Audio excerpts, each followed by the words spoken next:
ॐ सहना भवतु सह सह वीर्यं करवावहै तेजस्विनावधीतमस्तु मा विद्विषावहै। ॐ श्रुतिस्मृतिपुराणानाम् आलयं करुणालयं शङ्करं लोकशङ्करं शङ्करं शङ्कराचार्यं केशवं बादरायणं भगवन्तो पुनः पुनः ईश्वरो गुरुरात्मेति मूर्तिभेदविभागिने व्योमवद्व्याप्तदेहाय दक्षिणामूर्तये नमः। ॐ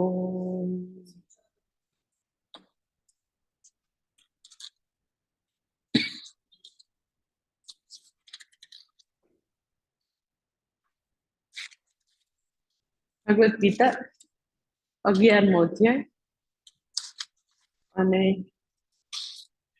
શ્લોક નંબર 15 થી ચેન્ટિંગ કરશું આપણે. શ્લોક નંબર 15 થી સાથે અને 24 સુધી.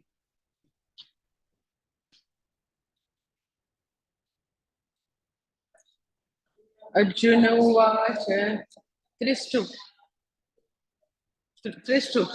છંદ પશ્યામિ દેવાંસ્ત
વયું ગયું એ કોઈ પછી મારો વિડીયો નતો આવતો કઈ નહીં તો મારે તો ચાલુ કરવો ને એમ ન કરવાનું અહીંથી મારે કરવાનું થઈ ગયું સાથે પૂછ્યું પણ જમવાની સાથે પૂછ્યું અત્યારમાં ઉમેરે છે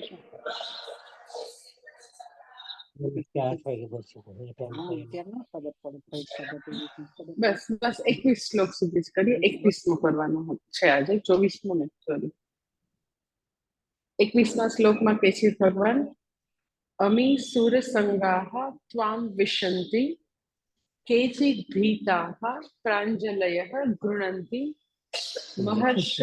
મહર્ષે સિદ્ધ સંગાહ સ્વસ્તિ ઇતિ ઉક્ત્વા સ્તુતિભિઃ પુષ્કલાભિ ત્વામ સ્તુવંતિ. અહીંયા આગળ હજી અર્જુન, મેં તમને કીધું એમ ભગવાનનું જે વિશ્વરૂપ જોઈ અને જે એના મનમાં બધા મિશ્રિત ભાવો ઉઠે છે, બહુ બધી મિશ્રિત લાગણીઓ જે છે એનું વર્ણન ચાલુ રાખે છે. આની પહેલાના શ્લોકમાં આપણે ગઈકાલે જોયું કે થોડો ઘણો એ ભયભીત પણ થાય છે, બધા લોકો પણ થોડા વ્યથિત થાય છે એની વાત કરે છે. અને હવે કે છે એકદમ ક્લિયરલી કે છે કેચિત ભીતાઃ, એટલે કે છે કે સૌથી પહેલું કે છે, ભાષાંતર જોઈ લઈએ. અમી સુરસંગાહ ત્વામ વિશંતિ. સુરસંગાહ એટલે બધા દેવો અને સજ્જનોના સમૂહો તમારામાં પ્રવેશી રહ્યા છે. ભગવાન તમારા વિશ્વરૂપમાં, તમારા ખુલ્લા મુખમાં દેવો અને સજ્જનો પ્રવેશી રહ્યા છે. First thing. પછી એમાં કહે છે કેચિત ભીતા, એમાં અમુક લોકો બહુ જ ભયભીત છે. પછી તો કે પ્રાંજલય ગૃહ્ણંતી, અમુક લોકો ભયભીત છે. અમુક લોકો તો કે પ્રાંજલય એટલે હાથ જોડીને પ્રાર્થના કરી રહ્યા છે. પછી આગળ કે છે મહર્ષિ સિદ્ધ સંગાહ સ્વસ્તિ ઇતિ ઉક્ત્વા સ્તુતિભિઃ ત્વામ સ્તુવંતી. પાછા મહર્ષિઓ અને સિદ્ધ લોકોના, સિદ્ધ પુરુષોના સમૂહો તમારી સ્વસ્તિ વચનો દ્વારા સ્તુતિ કરી રહ્યા છે. એટલે અર્જુન અત્યારે એને દિવ્ય ચક્ષુ પ્રાપ્ત થયા છે, સામે વિશ્વરૂપનું દર્શન કરી રહ્યો છે, અને દર્શન કરતા કરતા તો કે આપણને એ આપણે જે કહીએ ને કે આંખે દેખ્યો અહેવાલ આપી રહ્યો છે. જે અત્યારે જોઈ રહ્યો છે એ પોતે વર્ણન કરી રહ્યો છે કે અમુક લોકો, કે આ બધા લોકો તમારા મુખમાં પ્રવેશી રહ્યા છે. અમુક સજ્જનો છે, અમુક દેવો અને એના સમૂહો તમારામાં હું જોઉં છું પ્રવેશતા. અમુક લોકો ભયભીત છે, અમુક લોકો હાથ જોડીને પ્રાર્થના કરે છે, અને સિદ્ધ પુરુષોના સમૂહો, પછી તો કે આવા બધા મહર્ષિઓ સ્વસ્તિ વચનો દ્વારા તમારી સ્તુતિ કરી રહ્યા છે. એટલે હવે તો કે સંગતિ ભાષ્યમાં આદિ શંકરાચાર્યજી સરસ કહે છે કે હવે અર્જુન પોતે પોતાનો જે સંશય હતો એનો જવાબ અહીંયા એને મળે છે. અથ અધુના પૂરા આગળ જઈને કીધું છે યદ્વા જયેમ યદિવાનો જયેયુઃ ઇતિ અર્જુનસ્ય સંશયઃ આસીત તન્નિર્ણયાય પાંડવ જયમ એકાંતિકમ દર્શયામિ ઇતિ પ્રવૃત્તઃ ભગવાન તમ પશ્યન આહ કિંચ. કે ભગવાન અર્જુનની શંકાનો જે હતું કે અમે જીતીશું કે ઈ લોકો જીતશે, એ શંકાનો જવાબ આપવાનું તો કે ભગવાને વિશ્વરૂપમાં શરૂ કર્યું, અને અર્જુન એ હવે વિશ્વરૂપમાં જોઈ રહ્યો છે. એ વસ્તુનું અહીંયા વર્ણન છે. શું વર્ણન છે? તો કે છે કે આવી રીતે તમારામાં બહુ બધા લોકો પ્રવેશી રહ્યા છે. તમારા ખુલ્લા મુખમાં ઘણા બધા મનુષ્યો જે છે, સજ્જનો છે, બહુ બધા કૌરવોના બધા યોદ્ધા બધા પ્રવેશી રહ્યા છે તમારા. એટલે આપણને એવું થાય કે કોણ કોણ તમારા એવા કાલાગ્નિ સમાન મુખમાં કોણ પ્રવેશી રહ્યા છે? તો એવી એક જસ્ટ થિયરી છે કે શા માટે યુદ્ધો થાય છે. પશ્ચિમના દેશની થિયરી છે, જરાય સાચી નથી, પણ તો ખાલી કહું છું કે એવી એક થિયરી છે માલ્થુસિયન થિયરી. એ થિયરી એવી છે કે જગતમાં હંમેશા એવું થાય, જેમ જેમ વસ્તી વધે ને એમ એમ જે જીવન ટકાવવાના સાધનો જે છે એ ઘટતા ચાલે, રિસોર્સિસ, અને વસ્તી વધતી ચાલે. લાઈક કે અત્યારે ભારત દેશની વસ્તી 140 કરોડ છે, પણ એની સામે જે બધા રિસોર્સિસ હોય, સંસાધનો જે છે એ જ ઝડપે વધે એવું ન હોય. એટલે આ જે આવી યુઝલેસ થિયરી છે, બહુ પ્રખ્યાત છે. આ બધા સમાજશાસ્ત્રીની બધા માલ્થુસિયન થિયરી. એટલે એમ કે યુદ્ધો થવા જોઈએ જેથી કરીને વસ્તી નિયંત્રણમાં. હા, યુદ્ધ થતા રહેવા જોઈએ જેથી જે રિસોર્સિસની સામે વસ્તી વધારો હંમેશા કંટ્રોલમાં રહે. એ પશ્ચિમના દેશની થિયરી છે. આપણા વેદાંત શાસ્ત્ર જે છે એ શું કે છે? તો કે ક્યારેય ધાર્મિક લોકો કે સજ્જન લોકોની વસ્તી વધે એ કદી ભૂમિ ઉપરનો ભાર નથી. એ વસ્તી ઘટાડવાની કદી જરૂર નથી. એ ધાર્મિક લોકો કે જે બધા સજ્જન લોકો જે છે એના થકી જ જે કઈ સમૃદ્ધિ જે છે ભૂમિ ઉપર, એ ધાર્મિક લોકો થકી છે. એ લોકો પુણ્યના કામો કરે એટલે હંમેશા ધરતી જે છે એ આવી જ સરસ ફળદ્રુપ અને એમાં સરસ રીતે વરસાદ આવ્યા કરે અને સુખ સમૃદ્ધિનો વધારો થયા જ કરે. પરંતુ વસ્તીનો ઘટાડો કરવાની જરૂર ક્યારે પડે? તો કે જ્યારે આ પૃથ્વી ઉપર દુર્યોધન જેવા લોકોની વસ્તી વધે, એને ભૂમિ ઉપર ભાર વધ્યો કહેવાય, ભૂભાર વધે, ત્યારે એવા દુષ્ટોનો નાશ કરવાની જરૂર હોય. સજ્જનો કદી ભૂભાર નથી, ભૂમિ ઉપરનો ભાર એ લોકો ક્યારેય નથી. એટલે અહીંયા આગળ આદિશંકરાચાર્યજી કહે છે, અમીહી યુદ્ધમાના યોદ્ધારઃ ત્વા ત્વામ સુરસંગાઃ યે અત્ર ભૂમિ ભાર અવતારાય અવતીર્ણાઃ. એવા સુરસંગાહ, દેવો અને સજ્જન લોકો ભૂમિ ઉપરનો ભાર ઉતારવા માટે ભૂમિ ઉપર આવ્યા છે. એ લોકો કદી, એ લોકોની વસ્તી વધારે હોય કદી સમસ્યા નથી. કૌરવોની વસ્તી વધારે હોય, રાક્ષસોની વસ્તી વધારે હોય, પાપીઓની વસ્તી વધારે હોય, તો એ લોકોની એ ભૂમિનો ભાર ઉતારવા માટે ભગવાન જ્યારે સમય હોય ત્યારે ભગવાન જન્મ લે. એટલા માટે ચોથા અધ્યાયનું આ એકદમ જાણીતો શ્લોક છે, યદા યદા હિ ધર્મસ્ય ગ્લાનિર્ભવતિ ભારત. તો ત્યારે ભગવાન એવા લોકોથી જે ધરતી ઉપર બોજો જે છે એ ઉતારવા માટે ભગવાન એવું સમયે અવતાર લેતા હોય. એટલે અહીંયા આગળ કહે છે, અર્જુન જોઈ રહ્યો છે કે આ બધા લોકો તમારામાં પ્રવેશી રહ્યા છે, અને સાથે સાથે તો કે કેચિત ભીતા, અમુક લોકો ભયભીત છે, અને કેટલાક લોકો તો કે આર્ત ભાવે હાથ જોડીને ભગવાનને પ્રાર્થના કરી રહ્યા છે. મહર્ષિઓ અને સિદ્ધ, લાઈક કપિલ મુનિ, એ બધા સિદ્ધ યોગીઓ છે. પછી વશિષ્ઠ અને એ બધા વશિષ્ઠાદિ બધા ઋષિઓ જે છે એ એવા મહાન ઋષિઓ છે કે એ બધાને જ્યારે કોઈ એવું મહાન યુદ્ધ થાય, મહાન કોઈ આપત્તિ આવવાની હોય, તો એને પહેલેથી અણસાર આવી જાય. યુદ્ધનો બી અણસાર આવે, ધરતીકંપનો બી આવે, એટલે જે એવી કેલામિટી હોય, એવું કઈ થવાનું હોય પૃથ્વી લોક ઉપર, તો એ લોકોને એનો અણસાર આવી જાય. અણસાર આવી જાય એટલે એ બધા લોકો શું કરે? તો કે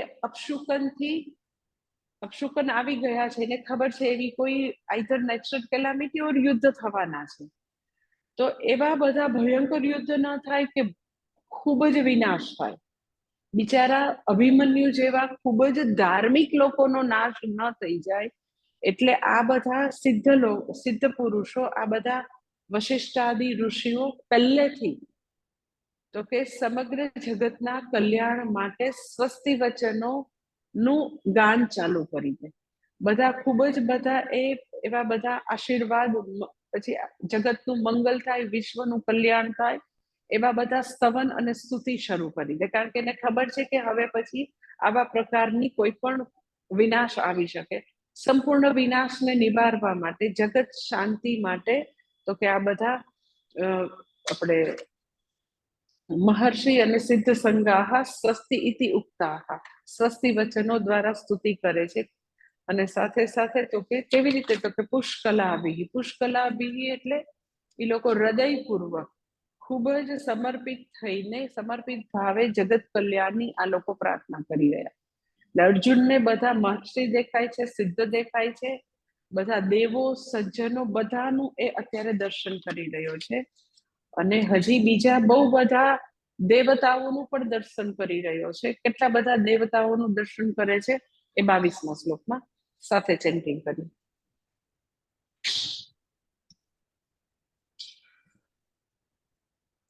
रुद्रादित्या वसवये च साध्या विश्वेश्वर मरुतश्चोष्मकश्च गन्धर्वयक्षासुरसिद्धसङ्गाः विशन्ति त्वां विस्मिताश्च चैव सर्वे. અર્જુન અત્યારે વિશ્વરૂપમાં આટલા બધા દેવતાને જોઈ રહ્યો છે. મેં તમને કીધું એમ કે વિશ્વરૂપની અંદર એ સમગ્ર બ્રહ્માંડનું દર્શન કરે છે, બધા જ લોક જોવે છે. બ્રહ્માજીને બેઠેલા જોવે છે અર્થાત બ્રહ્મલોક દેખાય છે, ઇન્દ્રને જોવે છે એટલે સ્વર્ગ દેખાય છે, બધા જ લોક દેખાય છે. તો બધા લોક દેખાય તો નેચરલી બધા દેવતાઓ પણ જે લોકના હોય એ બી દેખાય. એ તો એ બધા દેવતાઓનું અત્યારે વર્ણન છે કે રુદ્રનું દર્શન કરે છે. રુદ્ર, આદિત્ય, પછી સાધ્ય નામના દેવતા, વિશ્વદેવા, ભાષાંતર બોલું છું, પછી અશ્વિની કુમાર દેખાય છે, મરુત દેખાય છે, ઉષ્મપાઓ દેખાય છે, પછી સાથે સાથે ગંધર્વ, યક્ષ, અસુર, સિદ્ધના સમૂહ, એ બધા ભગવાનની સામે વિસ્મિત થઈને બધા જુએ છે. હવે આ બધા દેવતાઓ જે છે એનું જસ્ટ ખાલી તમારી જાણ માટે કે આ બધા દેવતા કયા કયા છે, કેટલા કેટલા હોય, એ અહીંયા એનું વર્ણન નથી ગીતાજીમાં, પણ પુરાણોમાં હોય છે એનું લિસ્ટ. લાઈક સપોઝ રુદ્ર હોય તો એમ કે 11 રુદ્ર હોય, પછી આદિત્ય કેટલા હોય તો કે 12 આદિત્ય હોય. એટલે એને શું જોયું તો કે આવી રીતે એને 11 રુદ્ર જોયા, 12 આદિત્ય છે એનું દર્શન કર્યું. વસુઓ કેટલા હોય તો કે 8 વસુ, આ પુરાણમાં વર્ણન છે. 8 વસુઓ વાયુ પુરાણમાં હોય ને અગ્નિ પુરાણમાં બધું લિસ્ટ હોય છે કે 8 વસુ હોય તો વસુઓના નામ હોય, આદિત્યના નામ હોય, રુદ્રના નામ હોય. અત્યારે આપણા પાસે આપણો વિષય નથી એટલે ખાલી હું તમને કહું છું કે પુરાણમાં આ બધું હોય લિસ્ટ. એટલે 8 વસુઓ જોવે છે. પછી દક્ષ કન્યા જે છે એ સંધ્યાના દીકરાઓ જે છે એને સાધ્ય દેવો કહે છે. તો 12 સાધ્ય દેવોને જોવે છે. અહીંયા આગળ કે છે ને રુદ્ર, આદિત્ય, વસવ ચ સાધ્યાહ. સાધ્યાહ એટલે સાધ્ય નામના દેવતા છે. એ કોણ છે તો કે દક્ષ કન્યા સંધ્યા છે એના દીકરા, તો કે 12 સાધ્ય દેવોને જોવે છે. પછી પાછી દક્ષની બીજી દીકરી છે એનું નામ વિશ્વા છે. વિશ્વા જે છે એના દીકરાનું નામ વિશ્વદેવો છે. એટલે અહીંયા કે છે ને વિશ્વે દેવાહ. સાધ્યાહ વિશ્વે અશ્વિનો. વિશ્વ એટલે વિશ્વદેવ જોવે છે. વિશ્વદેવ કેટલા છે તો કે આટલા 10 છે. આ બધા મેં તમને કીધું યજ્ઞ કરાવો ત્યારે આ બધા દેવતાના નામ બોલતા હોય છે, વિશ્વદેવ ને બધું બોલતા હોય. તો આ બધા દેવતા છે. પુરાણમાં એનું એકદમ વિસ્તૃત વર્ણન હોય. તો 10 વિશ્વદેવોને જોવે છે, 2 અશ્વિની કુમારને જોવે છે. પછી મરુતઃ એટલે મરુતદેવને જોવે છે. મરુતદેવ 49 છે. 49 મરુતદેવોને જોવે છે. પછી ઉષ્મપાઓને જોવે છે. ઉષ્મપાઓ એટલે જે પિતૃલોકના દેવતા છે એનું વિશિષ્ટ નામ છે ઉષ્મપાઓ, પિતૃલોકના દેવતા, એને જોવે છે. પછી તો કે ગંધર્વને જોવે છે. પછી યક્ષ જે કુબેર જે છે એને જોવે છે. યક્ષનું નામ જે છે સૌથી જાણીતા યક્ષ એ કુબેર છે. કુબેર છે યક્ષ છે, એટલે યક્ષને જોવે છે. પછી તો કે ગંધર્વ, યક્ષ, અસુર. અસુર એટલે તો કે અસુરના જે રાજા છે વિરોચન, એને જોવે છે. સિદ્ધ એટલે કપિલ મુનિ જેવા સિદ્ધ પુરુષોને જોવે છે. સિદ્ધના સમૂહ જે છે એને દેખાય છે. આટલું બધા દેવતાઓ, સિદ્ધ ને અસુર ને પિતૃલોકના બધા દેવતા, આટલું બધું જ એને તો કે વિશ્વ રૂપમાં દર્શન થાય છે. ઇન અધર વર્ડ બધા જ એટલે બધા જ 14 ભુવન બધા એને દેખાઈ જાય છે એક જ કૃષ્ણ ભગવાનના શરીરમાં. અને હજી આગળ 23મા શ્લોકમાં હજી એ શું જોઈ રહ્યો છો એનું વર્ણન ચાલુ રાખે છે. 23મો શ્લોક સાથે આપણે ચેન્ટિંગ કરીએ. ત્રિષ્ટુપ છંદ. રૂપમ મહતે બહુવક્ત્ર નેત્રમ મહાબાહો બહુબાહુ પાદમ બહુદરમ. બહુદ્રષ્ટાં કરાલમ.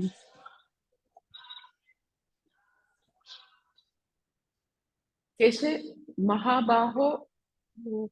આમ જનરલી મહાબાહો સંબોધન જે છે એ અર્જુન માટે હોય, અહીંયા તો કે ભગવાન માટે છે. મહાબાહો તે બહુવક્ત્ર નેત્રમ બહુબાહુ ઉરુપાદમ બહુ ઉદરમ બહુ દ્રષ્ટા करालम महत रूपम दृष्ट्वा लोकाः प्रवथिताः तथा अहम.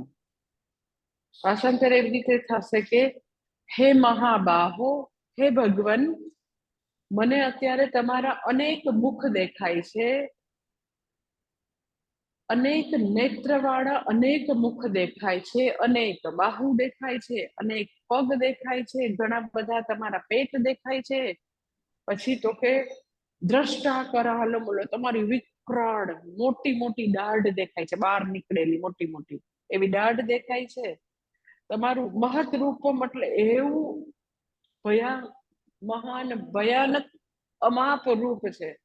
મહત રૂપમ દ્રષ્ટા, આવું મોટી મોટી દાઢો વાળું, મોટા મોટા દાંત વાળું, બહુ ઉદરમ કેટલાય પેટ વાળું, હે મહાબાહો તમારું અનેક મુખ વાળું, અનેક નેત્ર વાળું, અનેક પગ ને પેટ વાળું ને વિકરાળ દાઢો વાળું તમારું રૂપ જોઈને, તો કે આવું અમાપ રૂપ જોઈને લોક એટલે બધા લોકો જે છે એ વ્યથિત થયા છે. બધા લોક તો વ્યથિત થયા છે, ભયભીત થયા છે, અને મને હવે તો ભય લાગે છે. જે છે ને પ્રવ્યથિતા તથા અહમ, છેલ્લે જો અહમ મૂકે છે. બધાને તો ડર લાગે છે, મને ડર લાગે છે. શા માટે ડર લાગે છે? તો મેં ગઈકાલે તમને કીધું કે ઉદરમ અંતરમ કુરુતે તસ્ય ભયમ ભવતી, કે વ્યક્તિ ભગવાનની સાથે આટલું બી અંતર કરે તો ભય તો થવાનું. એટલે હવે અર્જુનને ભગવાનના આવા મોટી મોટી દાઢ ને કેટલાય મુખ ને બધું જોઈને એકદમ અકળાઈ જાય છે, એકદમ ડર લાગે છે. ડર લાગે છે અત્યારે તો એ ભેદ કરે છે. બીજું એનો ભેદ કરે છે એ તો છે જ છે, પણ કેવું છે કે અત્યાર સુધી એ જયારે ભગવાન સાથે રિલેટ કરતો હતો, તો એ જયારે બી ભગવાનને જોવે જન્મથી, તો એ એવું ડિફાઇન કરી શકતું, આ તો મારા પાક્કા દોસ્તાર છે. ભક્તોસી મેં સખા ચેતી રહસ્યમ યેત ઉત્તમમ. તો એનો જ્યારે તમે કોઈ વ્યક્તિ સાથે રિલેટ કરો, તો તમે એને તમારા મનના કોઈ ખાનામાં, કેટેગરીમાં તમે મૂકી દો, તો તમને આમ પછી સેફ ફીલ થાય કે આ તો મારો પાક્કો દોસ્તાર છે. તો જ્યારે રણ મેદાનમાં આવે છે, યુદ્ધના માટે આવે છે, ભગવાન સારથી બનીને એને પૂરેપૂરી સહાય કરવાનું ભગવાન વચન આપે છે. તો એ એકદમ સરસ રીતે સહજતાથી ભગવાન સાથે રિલેટ કરી શકતો હતો. એને ખબર છે કે આ મારા મિત્ર છે, મારા હિતેચ્છુ છે, ઓર પછીથી લેટર ઓન તો કે મારા ગુરુ છે, તો ઇઝી ટુ રિલેટ. તો ત્યાં ભય નથી. પણ અત્યારે જે રૂપ છે એને કોઈ દિવસ જોયું નથી. હવે સૌથી મોટો ભય એ છે કે આનો ક્યાંય આદિ મધ્ય કે અંત નથી. આટલા મોઢા, આટલી આંખો, એની સાથે રિલેટ કેવી રીતે કરવું? મનુષ્યનું મન હંમેશા તમે એ વ્યક્તિને ઓળખી શકો, તમે કઈક કેટેગરીમાં મૂકી શકો, તો તમે કરી શકો. હવે આને ક્યાં મૂકવા? આને દોસ્તાર કહેવાય? આવું જે વિકરાળ ને ભયાનક રૂપને તમે દોસ્તાર કહી શકો? મારા સગા છે એવું કહી શકો? મારા ગુરુ છે? કેવી રીતે, ક્યાં મૂકે? એટલે બિલકુલ જે એલિયન હોય, ધારો કેમ કે કોઈ મંગળ ગ્રહ માંથી ભયા એકદમ એવું કોઈ વિચિત્ર મોઢા વાળું કોઈ અહીંયા આવી જાય, સપોઝ જે બી લોકો એવા ફ્રિક્શન, પેલા સાયન્સના મૂવી હોય એમાં તમે જોયું હશે કે એવા એલિયન આવે ને એ લોકો પછી અહીંયા પૃથ્વીના લોકો સાથે એ લોકો રિલેટ કરે, એટલે પછી જે બધું થાય ને એના બધા યુદ્ધ ને એવું કેટલાય એવા બધા સાયન્સ ફ્રિક્શન મૂવી આવતા હોય. તો જ્યારે બી એ મંગળમાંથી કોઈ એક ગ્રહની કોઈ વ્યક્તિ આવે, એ ભલે ને કોઈ નિર્દોષ, સાવ નિર્દોષ, કોઈ હાર્મ ન કરે એવું એનિમલ હોય, મનુષ્ય બી, ત્યાંનું કોઈ બી, આપણે એને મનુષ્ય ન કહીએ, શું હોય ખબર નહીં, એલિયન જ આપણે કહીએ, પણ આપણને એ ખબર નથી કે એનું જે દેખાવ જે છે મનુષ્ય જેવો નથી, સપોઝ, તો તમને ખબર જ ન પડે કે એની સાથે કેવી રીતે રિલેટ. એટલે વ્યક્તિને હંમેશા એમ કે એવું સડનલી કંઈક કોઈક એની સામે આવી જાય, તો એને પોતાના મનના કયા ખાનામાં એને મૂકવું, કેટેગરી કેવી રીતે કરવી, તો એને ખબર ન પડે, તો ડર જ લાગે.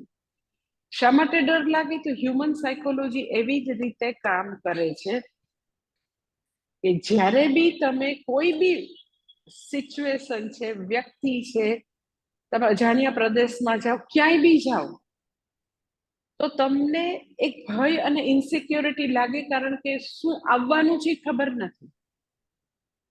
એટલે તમે જોજો કે ઘણા લોકોને એમ કે પોતાને જૂનું ઘર ખાલી કરીને નવા ઘરમાં રહેવા જવા માટે ખાલી એમ કે બરોડામાં ને બરોડામાં જોઈએ, સોસાયટી ચેન્જ થાય તો બી જે અનનોન ફેક્ટર છે એનો એને ફિયર રહ્યા જ કરતો હોય.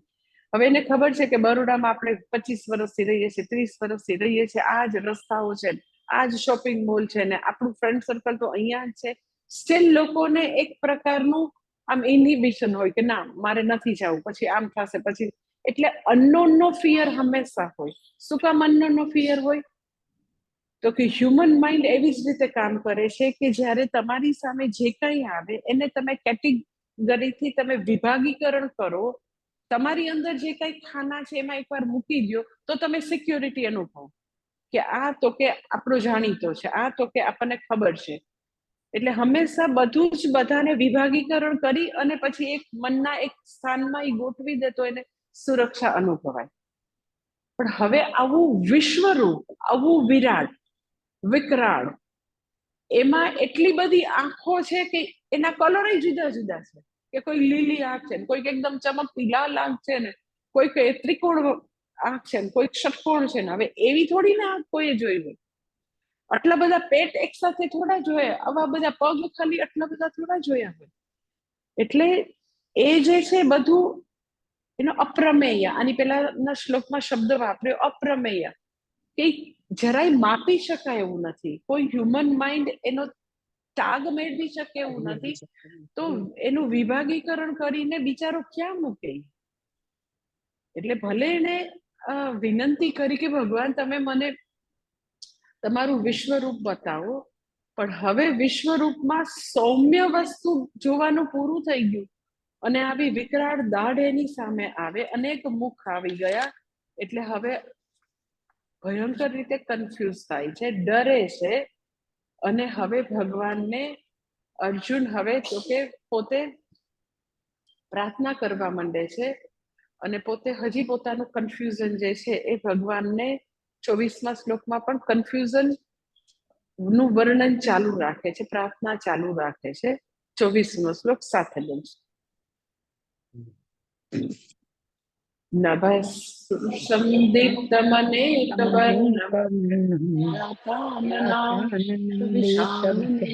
नेत्रं दृष्ट्वा प्रव्यथितान्तरात्मा ज्योतिन विन्दामि समं च विष्णु.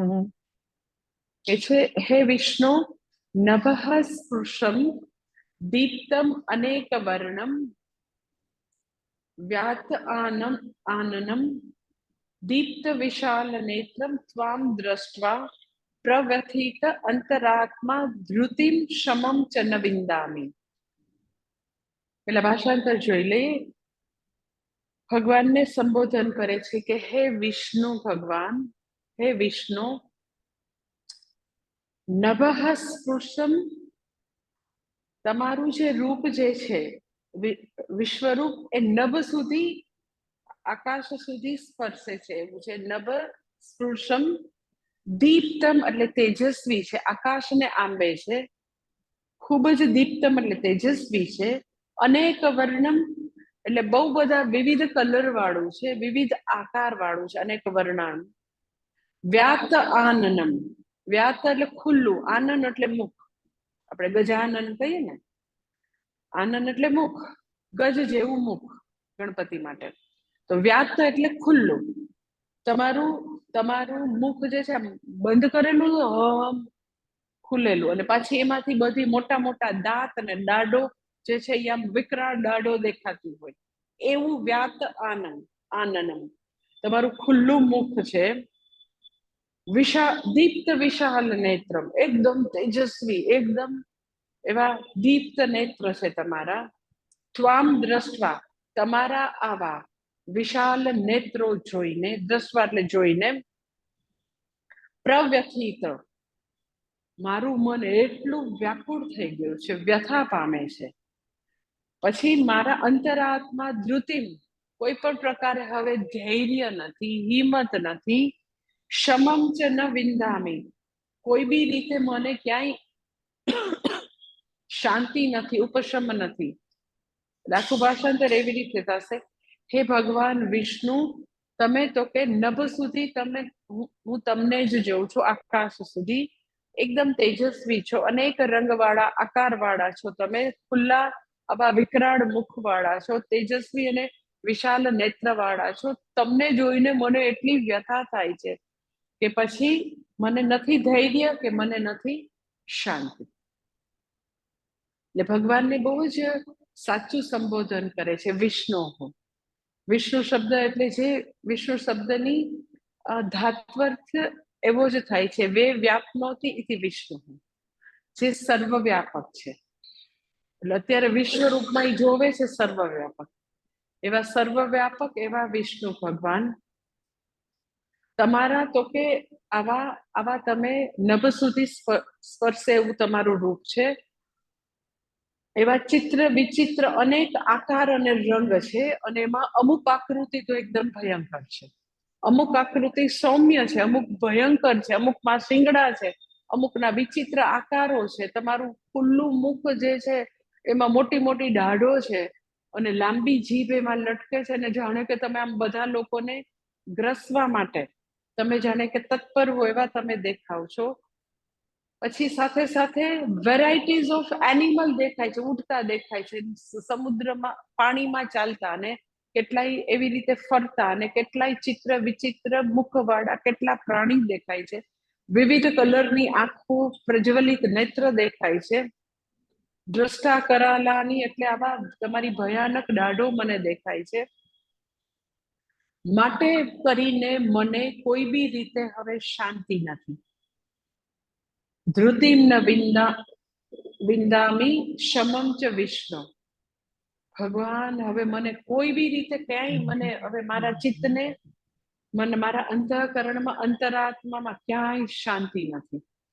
તો આપણને એવું થાય કે લે પણ હમણાં તો તે ભગવાનનું ચતુર્ભુજ રૂપ જોયું, અને તું જ કિરીટિનમ ગદિનમ ચક્રિનમ, તું સરસ મજાનું ભગવાનને પ્રેયર કરવા માંડ્યો હતો કે તમારું કેવું સરસ સૌમ્ય રૂપ છે, શંખ ચક્ર ગદા ધારી વિષ્ણુ મને દેખાય છે, એ મારી ઉપાસ્ય મૂર્તિ છે, તું આમ સરસ મજાને તો પ્રેયર કરતો હતો, અને અત્યાર પાછું તું એમ કે છે મને ભગવાન વિશ્વરૂપમાં સામે ઉભા છે, મને કઈ શાંતિ નથી, મને કઈ ધૃતિ નથી, આવડી શું?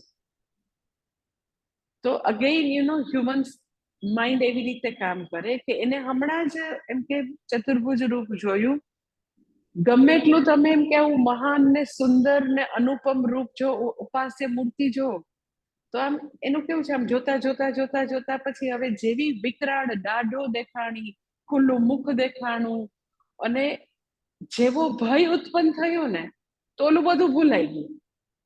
એટલે હ્યુમન માઇન્ડ કેવી રીતે કામ કરે, તો કે એકવાર તમે એવું ખોટું જોવા માંડો, એકવાર તમને એવું લાગે કે મને તો આનાથી ડર લાગે છે, પછી પતી ગયું, પછી એ બધી ગમે એટલી મહાન અને બધી સારી વસ્તુ જોયું એ પલકવારમાં ભૂલાઈ જાય, અને પછી એનું મન તો કે એની જ અંદર ફર્યા કરશે. તમે જો હવે પછીના બધા શ્લોકમાં એ હવે પોતાની વ્યથા, પોતાના ડર, પોતાના ભયભીત થયો છે એની જ હવે વાતો કર્યા કરશે, કે આપણી ખુલ્લી દાઢોમાં મને બધા આ દુર્યોધન વગેરે જે છે એ લોકો પ્રચંડ વેગથી એમાં ધસી જતા દેખાય છે, તમારી ખુલ્લી દાઢોમાં બધાના ઉત્તમ અંગ જે છે એ લટકતા દેખાય છે, જેવી રીતે આપણે જમીને ધાણાની દાળ જે છે આમ આપણા દાઢમાં લટકતી હોય, એમ દુર્યોધન ને સૂતપુત્રના બધાના ડોક જે છે માથા એમાં લટકતા મને દેખાય છે, અને બધા આવે એકદમ વેગથી તમારી અંદર ધસી જતા, અને લોહીની નદીઓ વહે છે, તમે તો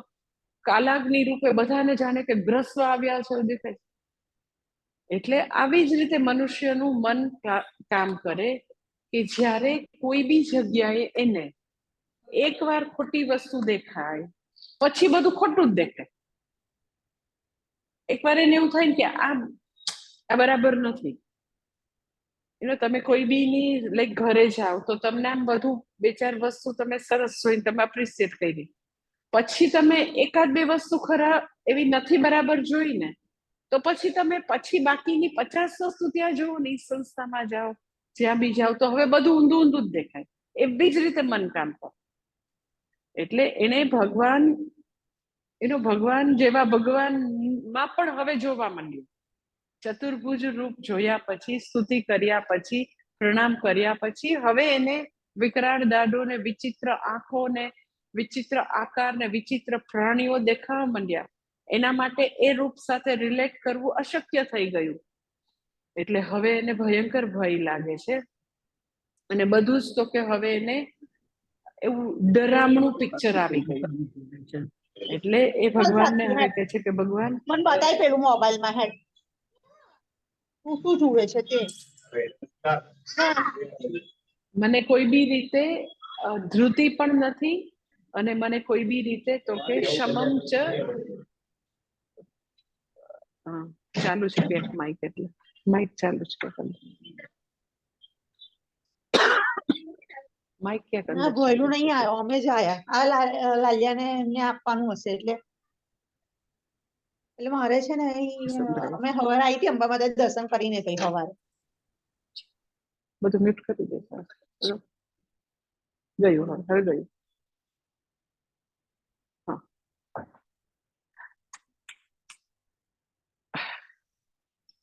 જવું જોઈએ. આ જવું છે.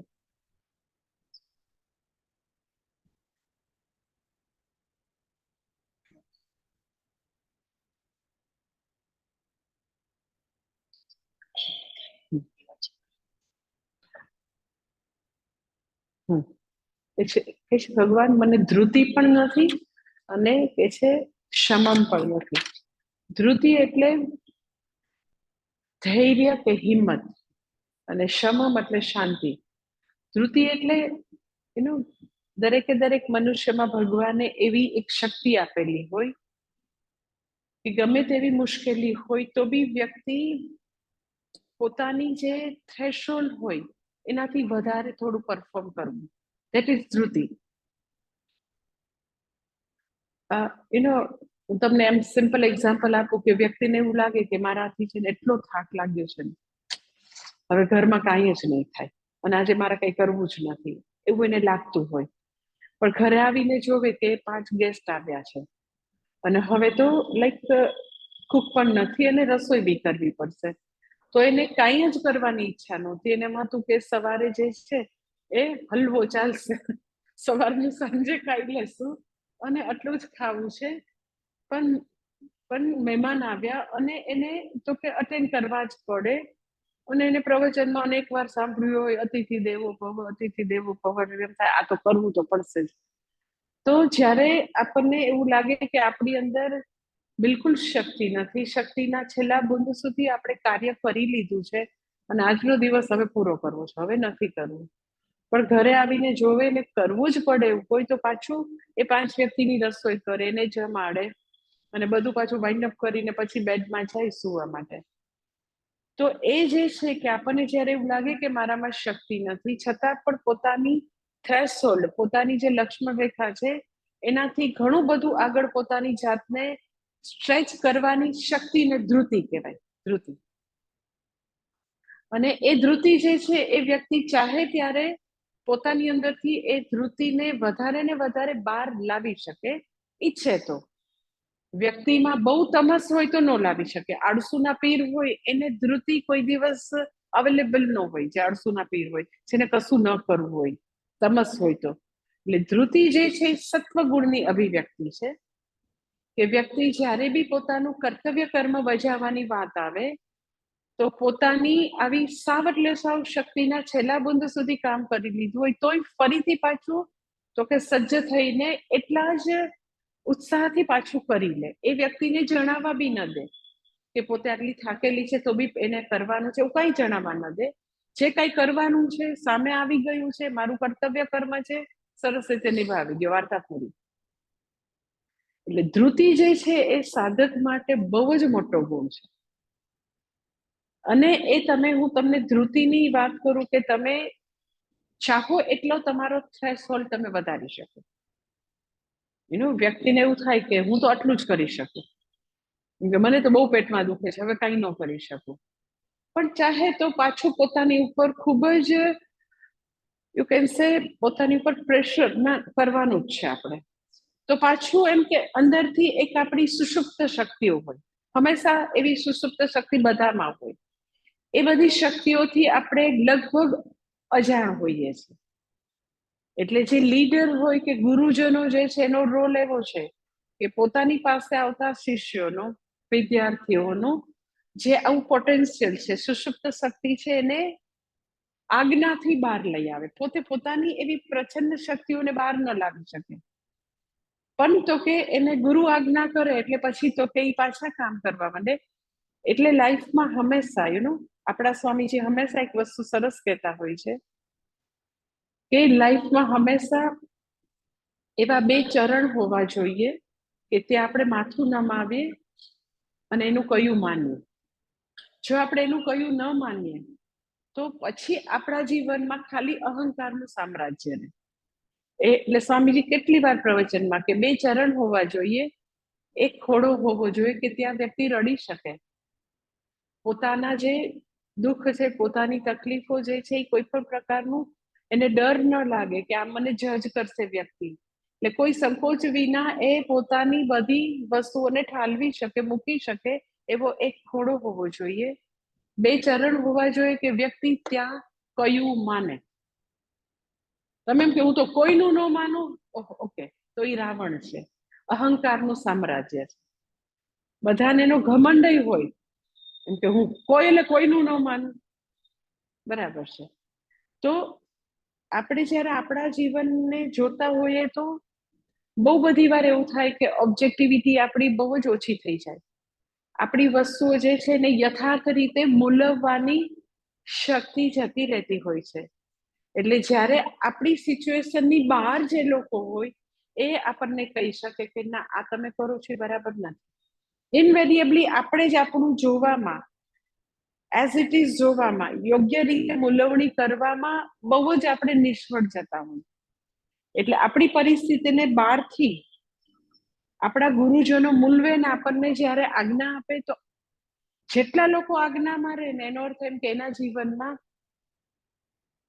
એના હૃદયમાં ગુરુનું સામ્રાજ્ય છે ને ગુરુના જીવનમાં શાસ્ત્રનું સામ્રાજ્ય છે. એટલે જ્યારે જ્યારે તમે તમારી જાતને ગુરુ સાથે અલાઈન કરવાનો પ્રયત્ન કરો, ઇન ધ પ્રોસેસ તમે તમારી જાતને શાસ્ત્ર સાથે અલાઈન કરો છો. સીધે સીધું શાસ્ત્ર સાથે અલાઇનમેન્ટ શક્ય નથી, કારણ કે શાસ્ત્ર તમને ખબર નથી, ભગવત વાણી ખબર નથી. એટલે પહેલા તો કે ખરેખર હું એમ કહું, જીવનમાં બહુ બધું ગીતાજી ને બહુ વેદાંત ન સમજાય ને તો હું તો ખરેખર એમ કહું કે તમે ખાલી આટલું વાક્ય રાખો ને કે એવા બે ચરણ હોય કે ત્યાં માથું નમાવીને કયું કરીએ, સાચે ઉદ્ધાર થઈ જાય, ઉદ્ધાર. મને તો મારી લાઈફમાં 35 વર્ષથી તમે એમ કહો કે મારી લાઈફ ખાલી એક વાક્ય જ છે. કદી મેં મારા ગુરુનું વચન ઉથાપ્યું હોય મને કોઈ દિવસ યાદ નથી. મારા ગુરુજી એમના ગુરુનું વાક્ય ઉથાપ્યું હોય, નો, નેવર. સ્વામી દયાનંદજી કીધું નથી સમજાતું, હંમેશા એની આજ્ઞા શિરોમાન્ય. એવી એને 50 વસ્તુ કીધું, એમાંથી 40 વસ્તુ એ વખતે મને નહોતી જ સમજાણી. કરવા માંડ્યા તો ધીરે ધીરે એ વસ્તુના જવાબ મળ્યા હતા.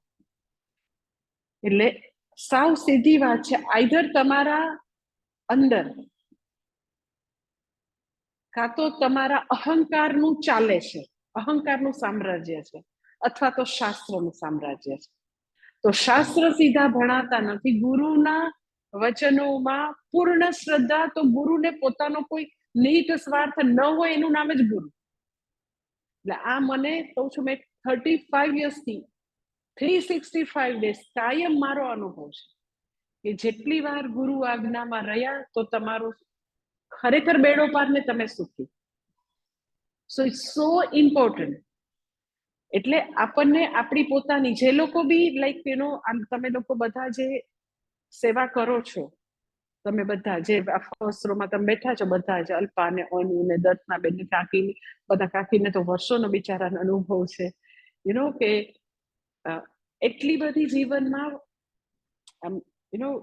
હું તો મારી લાઈફમાં કોઈ દિવસ કલ્પના ન કરી શકું કે આ ઉંમરે આટલી બધી જવાબદારી આવે તો બી વ્યક્તિ ટચવુડ એ જ ઉત્સાહથી ગુરુ સેવા અને કર્તવ્ય પરાયણ થઈને જીવન જીવ્યા કરવાનું, કમ્પ્લેન વિના, એ જ ઉત્સાહથી, એ જ શાંતિપૂર્વક બધું નિભાવ્યા કરવાનું. તો એટલી પ્રચંડ તાકાત એની પાસે ક્યાંથી આવી? તમને વિચાર ના આવે? એટલે જેટલા લોકો મેં મારી લાઈફમાં જોયા છે કે કે પહેલી વસ્તુ કે જ્યારે ગુરુ આજ્ઞામાં રહ્યો છો, તમારા અહંકારનું સામ્રાજ્ય ઓછું થઈ જાય, એક વસ્તુ. બીજી વસ્તુ, એ વર્ષા કાકીએ તો એનું ખરેખર એના જીવનનું, હું તો એમ કહું કે બધા એનામાંથી પ્રેરણા લેવા છે. હું એવું કહીશ, ખરેખર. શા માટે? તો કે તમને ક્યાંય ન દેખાય તો એની લાઈફમાં જો કે તમે એવું માનતા હો કે તમારી અંદર એટલું પોટેન્શિયલ નથી, પણ તમે જ્યારે ગુરુ એમ કે તમે કરવા માંડો, થશે તમારાથી, તો એને આંખો મીચીને, જેને તમે એવું કહી શકો ઇટ ઇઝ બ્લાઇન્ડ ટ્રસ્ટ, કરવા માંડ્યા. તો કેન યુ ઇમેજિન કે કોઈ 70 વર્ષે જે આટલા સાવ એટલે સાવ નાના ઇન્ફન્ટ બચ્ચાઓને ઉછેરવાનું આટલું બેસ્ટ કામ નિભાવવા માટે કરવા માંડો, હમણાં થવા મળશે. Can you imagine? આટલા બધા દિવસો મારી સેવા કરવી, 3 ટાઈમ સુંદર રીતે જમાડવું થી માંડીને, યુ નેમ ઇટ. કોઈની, ખરેખર હું આમ અભિમાનથી કહીશ, કોઈની તાકાત ન, આવું શબ્દ વાપરે, કોઈની તાકાત નહીં. તો એવું કેવી રીતે બન્યું? ઈ બી સીધી સાદી, જેને કહેવાય ને કે હોમમેકર સ્ત્રી છે. તો શક્ય બન્યું એટલા માટે કે એને એવી, એનું જે અંદર પોટેન્શિયલ છે, જે અમને દેખાતું હતું, અને દરેકે દરેકમાં ભગવાને એવું પ્રચંડ પોટેન્શિયલ આપેલું છે, શક્તિ આપેલી છે. પણ એ શક્તિ જે છે એ કુંઠિત થઈ ગઈ છે, કારણ કે મોટું બધું રાવણનું સામ્રાજ્ય, અહંકારનું સામ્રાજ્ય. એકવાર કહ્યું સાંભળો કે હા તમે કરી શકશો, પછી કરવા માંડો તો તમારી અંદરનું જે પોટેન્શિયલ છે ડે બાય ડે કેટલું બધું બહાર આવે, કેટલું બધું બહાર આવે. અમાપ, એની કોઈ માપ જ નથી. ખરેખર આપણે એવું બધા એમ જ માની બેઠા હોય કે હું આટલું જ કરીશ, મારાથી ન થાય, હું તો પછી થાકી ગઈ, હું તો પછી, મને તો પછી તાવ આવી ગયો, મને તો પછી પેટમાં દુખવા માંડ્યું, મને તો કમર દુખવા માંડી. એવું કઈ હોય જ નહીં. એક કઈ વસ્તુ એવી ન હોય. ઇફ યુ ડિસાઇડ કે ઊભા થઈને મારે કામ કરવું છે, તો એ પ્રચંડ તાકાત ભગવાન આપતો હોય છે. ખરેખર હું તો જેટલું એમનો સ્ટડી કરું, વર્ષાબેનનો, તો હું તો ભગવાનને રોજ એવી પ્રાર્થના કરું કે ભગવાન એને રોજ વધારે ને વધારે એની અંદરનું પોટેન્શિયલ બહાર લાવવાની એને શક્તિ આપજો, અને વધારે ને વધારે શક્તિ આપજો, કે જેથી કરીને જસ્ટ ઇમેજિન, એ એક વ્યક્તિના સંકલ્પથી આજે બરોડામાં આટલું સુંદર કામ થઈ રહ્યું. સંકલ્પ મૂળભૂત રીતે 25 વર્ષ પહેલા એમનો હતો, અને આટલી મુશ્કેલી છતાં એને મન નથી કીધું કે હવે જવા દો, હું થાય નહીં કરું, હવે તો મારી ઉપર આખો પહાડ આવીને પડ્યો છે, લિટરલી પહાડ આવીને પડ્યો છે. એટલે ધ્રુતિ એ છે કે આપણે સમજતા નથી, આપણા બધામાં ભગવાને જબરજસ્ત પોટેન્શિયલ આપેલું છે. એ પોટેન્શિયલ બહાર તો જ આવે કે આપણી પાસે લીડર હોય.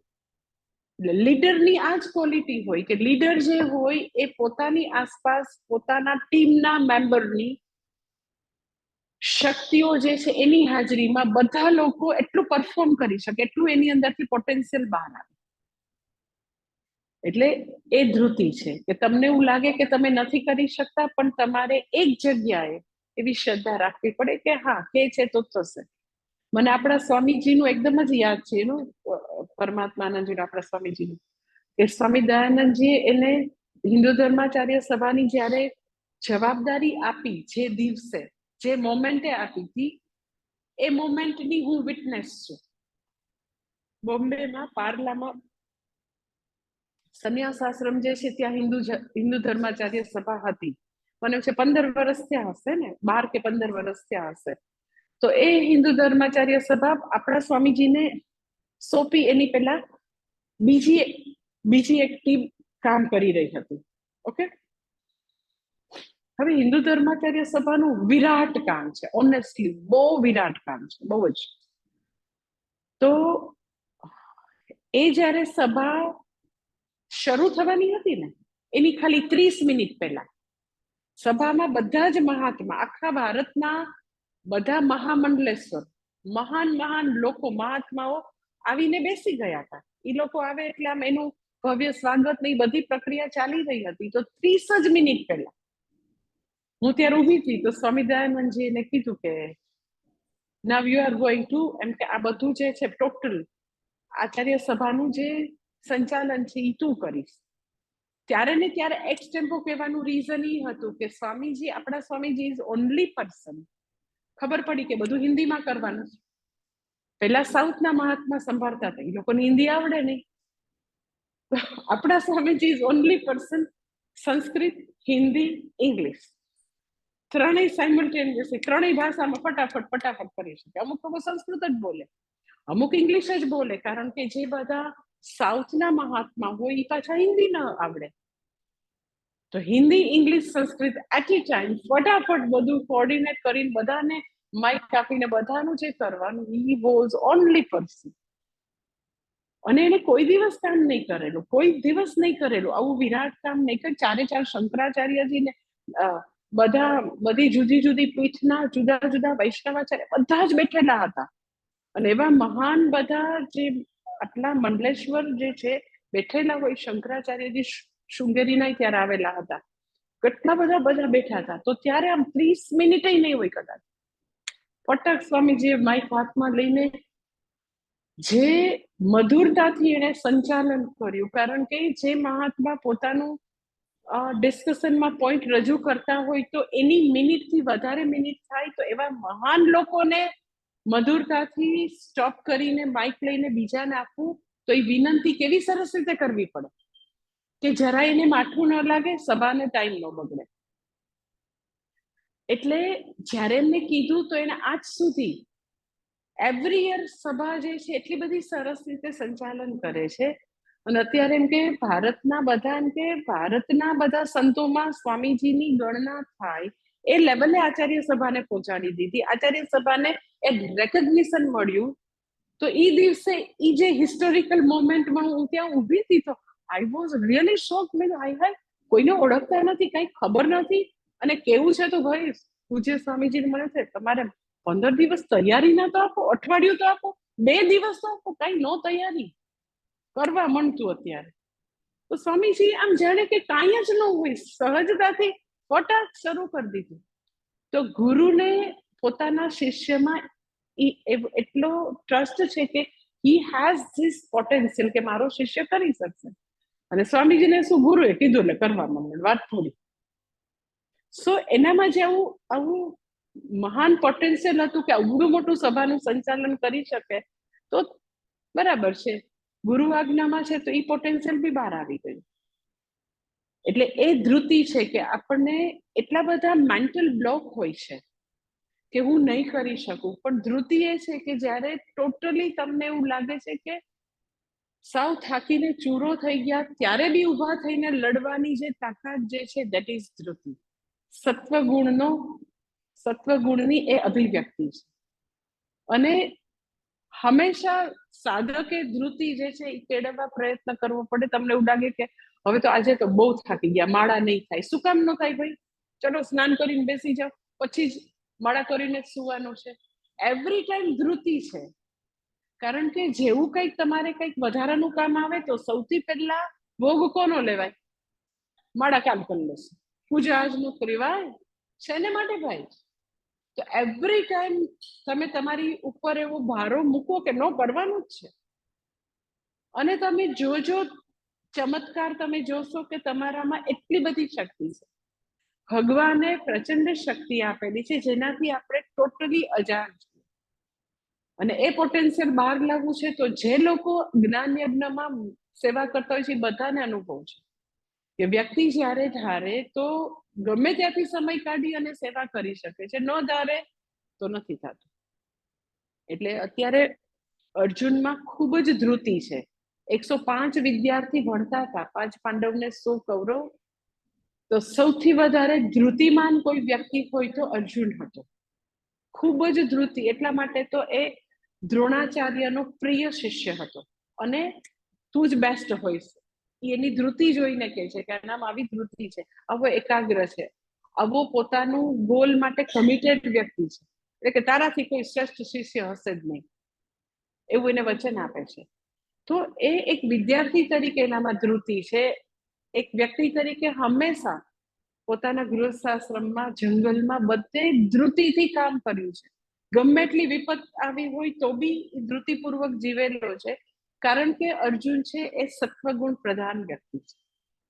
પણ હવે કે છે ભગવાન મારી ધૃતિ તો ચાલી ગઈ છે, મારામાં નથી ધૈર્ય, નથી કરેજ, નથી કાંઈ નથી, બધું મારું ગયું, મારું સુખ ચેન હવે કાંઈ જ નથી, મને કાંઈ ક્ષમા અને શાંતિ બી નથી. એટલે અત્યારે અર્જુન જે છે ટોટલી મિક્સ અને કન્ફ્યુઝ ઇમોશન્સના આવા બધામાં ભંવરમાં બિચારો ફસાઈ ગયો છે. બધું કન્ફ્યુઝ, બધું ટોટલ કન્ફ્યુઝ ઇમોશન્સ છે. અને એ હજી કન્ફ્યુઝન અને ડરનું વર્ણન હજી શ્લોક નંબર 25 બી ચાલુ છે. સાથે ચેન્ટિંગ કરે, દ્રષ્ટા કરાલાની ચ તે મુખાની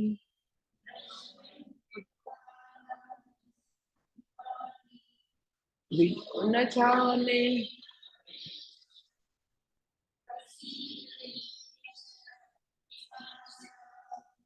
એ છે તે કાલ અનલહ સન્નિભાની દ્રષ્ટા કરાલાની મુખાની દ્રષ્ટવા એવ ઇવ એવ દિશ ન જાને શર્મ ચ લભે જગન્નિવાસ દેવેશ પ્રસીદ.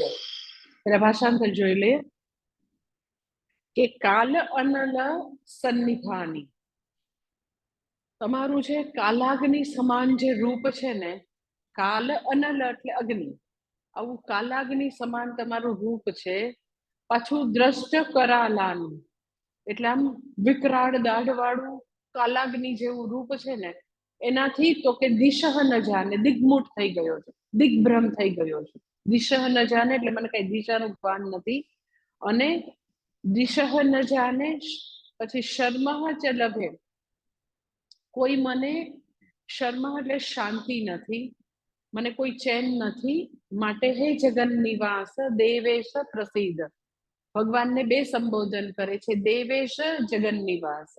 હે જગન નિવાસ, હે દેવેશ, તમે મારી ઉપર પ્રસન્ન થાઓ, મને આ તમારું કાલાગ્નિ જેવું મુખ ને તમારી ખુલ્લી દાઢ વાળું મુખ જે છે એ બધું જોઈને મને કાંઈ દિશાનું બી ભાન નથી, કઈ ચેન નથી પડતું. દેવ દેવેશ, મારા ઉપર તમે પ્રસન્ન થાવ.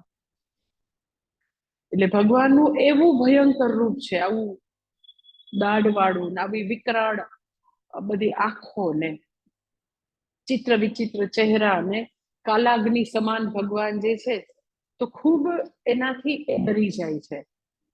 એનો ડરવાનું કેવું છે કે લાઈક કે કોઈ સમજતું એનો 5 વર્ષનું નિર્દોષ બાળક, ભાઈ તમે જોજો કે એવા ચિત્ર વિચિત્ર માસ્ક પહેરીને આવે ને, તો 5 યર્સનું નિર્દોષ બાળક પડે એવા બધા માસ્ક આવતા હોય ને, તેવું માસ્ક કરીને આવે તો એકવાર તો વ્યક્તિ આમ ડરી જાય. એવો માસ્ક સમજો જુદા જુદા આવતા હોય. એટલે અત્યારે હવે આમ ભગવાન, એને ખબર છે ભગવાન જ છે, પણ હવે આવું જોઈને બિચારો એકદમ જ ડરી જાય છે અને કે છે કે ભગવાન તમે તો આવા કાલાગ્નિ જેવા છો, કાળરૂપી અગ્નિ હોય ને એવા તમે છો.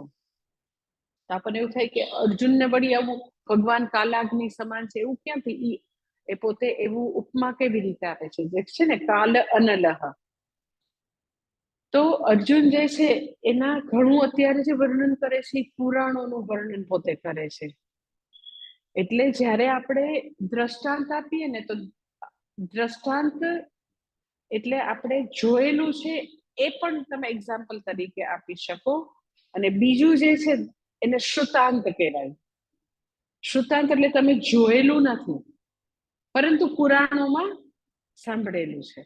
એટલે શ્રુતાંતનું પણ એક્ઝામ્પલ આપી શકાય, દ્રષ્ટાંત પણ તમે વાપરી શકો એક્ઝામ્પલ. દ્રષ્ટાંત એટલે તમે જોયેલું છે, કે તમે કંઈક જોયેલું છે એની તમે વાત કરો. કેમ કે આ જે છે ને, અમે લોકો ત્યાં આગળ નીલગિરી માઉન્ટેનના બધા રસ્તામાં ગયા ને કોઈમ્બતુરમાં, સપોઝ એમ કે મને યાદ છે પહેલી વાર આપણા આશ્રમમાં હું કોઈમ્બતુર ગઈ ને બહુ વર્ષો પહેલા, 25-30 યર્સ પહેલા પહેલી વાર, તો એની પહેલા હું ઋષિકેશ ગયેલી આપણા આશ્રમમાં. પછી દેહરાદૂનનો રસ્તો ખબર, દેહરાદૂન એરપોર્ટથી આપણે આવ્યા હોય તો દેહરાદૂનથી આપણા આશ્રમનો રસ્તો તમને ખબર છે કે એકદમ સુંદર છે, બધા વૃક્ષો વાળો. તો હું પહેલી વાર જ્યારે કોઈમ્બતુર એરપોર્ટથી આપણા એરપોર્ટ પછીથી કારમાં આવવું પડે કે રેલવે સ્ટેશન જે કઈ હોય, તો 30 કિલોમીટર છે. તો પછી એ જે નીલગિરી માઉન્ટેન નો આખો રસ્તો જે છે, તો મારાથી તરત જ એવું બોલાઈ ગયું, લે આ તો દેહરાદૂન ઋષિકેશ જેવો રસ્તો છે. એમ કે નીલગિરી માઉન્ટેન નો રસ્તો તો કે કેવું છે, તો કે આપણા દેહરાદૂન જેવો રસ્તો છે, દેહરાદૂન થી આપણા આશ્રમે જાય ને એવો સરસ રસ્તો છે. તો એ દ્રષ્ટાંત છે કે મેં ત્યાં આગળ જોયેલું છે દેહરાદૂન ઋષિકેશ હરિદ્વારનો રસ્તો, એટલે હું એ જોયેલું જે છે એ એવું કહું કે નીલગિરી માઉન્ટેન નો રસ્તો એવો સુંદર છે. પછી અમુક વસ્તુ એમ કે વ્યક્તિ તો કે શ્રુતાંત પુરાણોમાં સાંભળેલું છે કે ધારો કે સ્વર્ગનું વર્ણન એવું હોય કે સ્વર્ગમાં જે છે એ તો કે એમાં ભૂખ પણ નથી, તરસ પણ નથી, વ્યક્તિ જે છે એ આવી રીતે યુવાન જ જન્મે ને યુવાન જ અદ્રશ્ય થઈ જાય. તો એવું જ્યારે આપણે વર્ણન કરીએ તો એને શ્રુતાંત કહેવાય, જોયું નથી સાંભળેલું. એટલે અર્જુન અત્યારે એમ કે મને તો એમ કે એનું તમારું મુખ જે છે ને કાલાગ્નિ જેવું લાગે, પણ તે ક્યાં કાલાગ્નિ જોવા ગયો, શ્રુતાંત છે. અને પછી કહે છે કે ભગવાન તમે એવા કાલાગ્નિ જેવા છો, વિકરાળ મુખવાળા છો, અને આ બધું જોઈને દિશઃ ન જાને, મને પૂર્વ પશ્ચિમ ઉત્તર દક્ષિણ ઉપર નીચે પૂર્વાપર કઈ ભાન નથી. પૂર્વાપર તને કેમ ભાન નથી? તો કે અમે પૂર્વ દિશા એવી જ રીતે કરીએ કે સૂર્ય ઉગ્યો એટલે પૂર્વ, પણ બધી દિશામાં સૂર્ય હોય તો તમે કેવી રીતે કહો? હજારો સૂર્ય ઉગેલા હોય અને ત્યારે ચંદ્ર પણ હોય, તો તમે ન કહી શકો કે દિવસ છે કે રાત છે. તમે દિવસ ને રાત નક્કી કરો તો કે સૂર્ય ને ચંદ્ર ઉપરથી, પછી તમે દિશા નક્કી કરો, કારણ કે પૂર્વ દિશામાં સૂર્યનારાયણ ભગવાન આવે છે. પણ બધી દિશામાં સૂર્ય હોય તો તમે પૂર્વાપર પૂર્વ અપર, પૂર્વાપર એટલે પૂર્વ અને પશ્ચિમ નું ભાન નથી પડતું, પૂર્વ પશ્ચિમ ઉત્તર દક્ષિણ નું ભાન નથી પડતું, નથી રાત દિવસ નું ભાન પડતું. એટલે કે છે દિશઃ ન જાને, નથી કઈ દિશાની ભાન પડતી. તમે મને ટોટલી રાત દિવસ કઈ ભાન નથી પડતી. અને એટલા માટે ન જાને શર્મ ચ લભે, શરમ ને શર્મ, એટલે શર્મન નામ તમે સાંભળો, શર્મન જોશી. તો શર્મ જે છે એટલે જેને આપણે કોઈ સુખ ચેન, કઈ સુખ ચેન નથી હવે અત્યારે, તો શર્મન નામ સારું નામ છે, શર્મ એટલે સુખ ચેન. તો કે મને કઈ શર્મ ન લભે, મને સુખ ચેન નથી. અને માટે ભગવાન આમ તો મેં છે ને આનંદ માટે, આશ્ચર્ય માટે, આમ કઈક કુતૂહલ માટે મેં માંગ્યું હતું કે તમારું વિશ્વરૂપ બતાવો. હો, બચ્ચાઓને કુતૂહલ હોય ને એવી રીતે.